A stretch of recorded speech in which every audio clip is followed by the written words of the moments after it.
We need to stock up on our O-line. More of our offensive line is our weak link so far. Okay, that's a question I would love to ask you. Maybe I should type that in.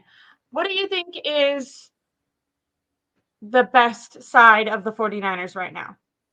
The offense or defense? And by the way, what was your opinion on JJ? Second round tender, worth it? JJ. Oh, well, yeah, that was expected. I've been on here. I told you, like, I think that's No, expected. you told me that you thought that maybe that was too much for him. I said that's a little weird considering the aspect of you're going to pay your number 3 wide receiver and your sixth featured option. And we went through his stats. He had 19 catches. Like, that's weird, but I think they're probably going to do it anyways because it's like, what are you going to do? Let him go? Like, that makes no sense. It's interesting. I think they're gonna go O-line in the draft. I also think they're gonna go tight end in the draft. And then probably get their backup quarterback in the draft. So it seems like mostly they're doing offense draft-wise. Is that just the way that free agency is shaking out this year?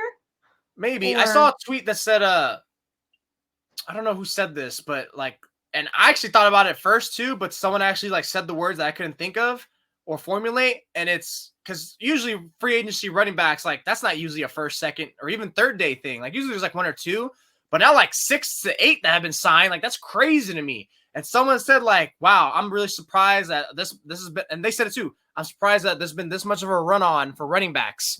And that means it's probably an indictment on the upcoming running backs in the draft. I'm like, oh, wow, that's actually a great way to look at it. I agree. I think that's why, too. So if you want to apply that logic to the 49ers, why are they going defensive line? Well, obviously they need it because they need to fill out the freaking position. But number 2, I think they like what they have at defensive line now in terms of free agency, and then they'll go offensive line because like how you and Marco have looked it over, because I haven't really looked it over that much. I'm not a big like draft guy like 2 months before. I usually ramp it up once free agency dies down. It's like 40 yeah, it seems like in mock drafts and everything I've seen, like there's a ton of like immediate starters on offensive line, which is good because the 49ers, I think this draft, they're going to really look for more immediate starters than someone who's like, okay, he's a decent guy and we could probably get more out of him. I think everything is going to be like, what can you do for us now? Like lower, like higher floor, lower ceiling type of guy. So yeah, I think that would do for offensive line. You go for a guard maybe, or a tackle. It all depends. But and also number 3, I think why it's not so much of offensive line adjustment in the free agency is you see how much these guards are getting paid. Like holy crap, that's a lot of freaking money. Like let's just draft a guy who will get paid way less than that, and isn't that much of a drop off from what these guys are getting paid. Because it makes sense why guards are getting paid. Like interior pass rush is a freaking thing. It's been a thing for the last it's been ascending. Honestly, I feel like it's been ascending so heavily ever since 2019.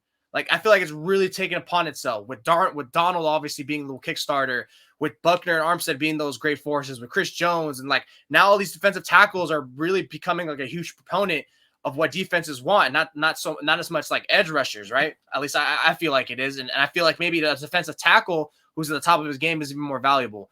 But yeah, I think in terms of like why the 49ers are looking at that side, that's why it makes more sense. Yes. In terms of which side is stronger, shoot.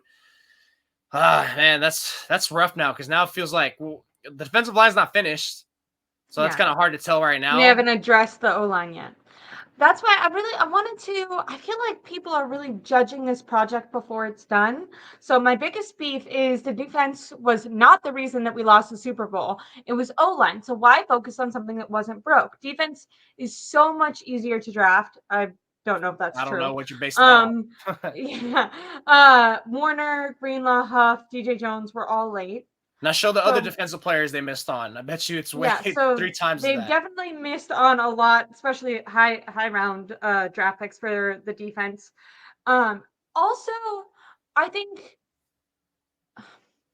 I don't know how to say this. They were gonna lose those defensive players no matter what. Like they weren't signed. So these moves is not to fill the spot. You have to fill the spot. So you're either gonna fill it in free agency or the draft. So if they felt like there's more of like a lot of people in the comments have been talking about maybe they want more of that depth, those middle tier players. Maybe they felt like they could get more of those guys at a reasonable price in free agency. You have to, like they were gonna, people in their head, they're like, there's so many defensive linemen. They were losing like 8 defensive linemen. Randy Gregory, Chase Young, Clelin Ferrell, Javon Kinlaw, Kevin Givens is still a free agent. That's 5. That's a lot of players. Clelin Ferrell.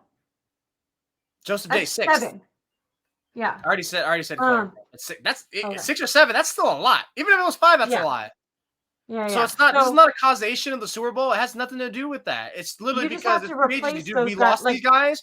They either didn't want to come at a number we wanted them, or we didn't want them back, or they wanted to change the scenery. There's always these 3 things that happen in free agency, and people got to forget. Like, yo, like you guys remember these players have a choice too, right? Maybe Kinlaw wanted to change the scenery. Like me and you thought, like, okay, maybe he wants to stay on because he finally got together, maybe more comfortable. Yeah. Probably the case was I'd rather go somewhere else, start a new leap, and keep this momentum going. And he goes to the Jets. You know, he spent his rookie year, Robert Saleh. Maybe he likes that thing. Clinton Farrell went to the Commanders, got a little more, I think, money than he got from the 49ers last year. He definitely got, I think he got a little more. Might have got almost like an extra mil with incentives, I think. So yeah, maybe the 49ers didn't want him that like it's all who knows, you know, until you ask them, until you view that way. And even then, you don't really know. So it's just important for people to recognize. By the way, someone says, "Is Joseph Day still here, a free agent?" He's a free agent. Free agent. So that's why, like, when you're seeing that there is a lot of defensive players coming in, the 49ers just lost. A lot of their defensive linemen were on 1-year deals. So you just have to replace those no matter what. It doesn't mean that the team is saying this is our weakness. They're just saying we have to fill these spots, and maybe they feel like it's easier to fill those in free agents with veterans. Free agency especially when you're looking. Free agency is the phase of the off season that you address your needs. And then the draft, I've always been a proponent of this. You go best player available in the draft. So that's why I'm saying the first round, 49ers, I'm at the point where, like, I don't care what position you get. Just get someone who's going to be an immediate impact starter anywhere, corner, safety, I don't care. Get that just so you can finally stop whiffing. Because I'm tired of you guys doing this. It's annoying. And this is why you guys keep having these depth issues like you have now on the defensive line. But yeah, I think you got to go for the need because you got to obviously fill out your position groups. You got to have a number of players. Yeah, got 52 players on the roster. You got to, and plus you got to build your contingencies too of areas that like hey, and just because they're addressing that doesn't mean they won't do it in the draft. Like this is for need and contingencies. And then I'm saying O-line is much harder to find late in the draft. What O-line have we found late in the draft? I have 2. Offensive tackles are hard to find late in the draft. Everyone else is easy. Also, like we literally did do that. You can get day 2, day 3 starters as a guard. Also, the 49ers have first and second round picks. So, like, they're going to use I'm hoping, maybe they won't, and then fans can be fair. But if they use that first and second round pick or trade up and use those 2 picks on an offensive lineman, that's like, I think that's the hard part is, like, fans don't know what's going to be utilized yet. So you can say, like, not you, but someone can say right now, like, oh, they're not valuing the offensive line. And it's like, well, maybe they just already plan to address that elsewhere. That's part of the overreaction to this. Look at the offensive linemen who are available and how much they cost. Everyone remembers when Mike McGlinchey, who the 49ers did not want to re-sign, like, he was not worth the money that the Broncos gave him. Like, that's the type of guy that's going to be available. You know what I mean? Like teams aren't letting good offensive linemen go for the most part. So. Yeah, because you always got to think, like, they're free agents for a reason. That's always number one. And then number 2, it's, look, again, the second day of free agency isn't even over yet. Like, it's not officially over until 3 hours from now.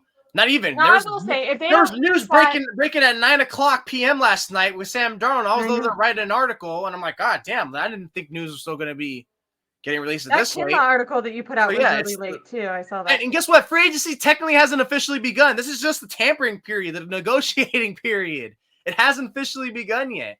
So, again, we're not even 2 days into it. So let's not overreact. Let's wait. Usually it's always good to wait after the first 2 weeks. But first 2 to 10 days. That's when it's like, free agency is really starting to die down. Really quickly, just because I wanted to check to see if there was any breaking news while you were talking about breaking news. And this isn't breaking news, but it's a tweet that has over 500 likes and interactions on it. How many 49ers fans would welcome the idea of trading a second-round pick to the Chicago Bears for Justin Fields to compete with Brock Purdy? Why does stuff like this go viral? No one is trading for Justin Fields. Because it's the offseason.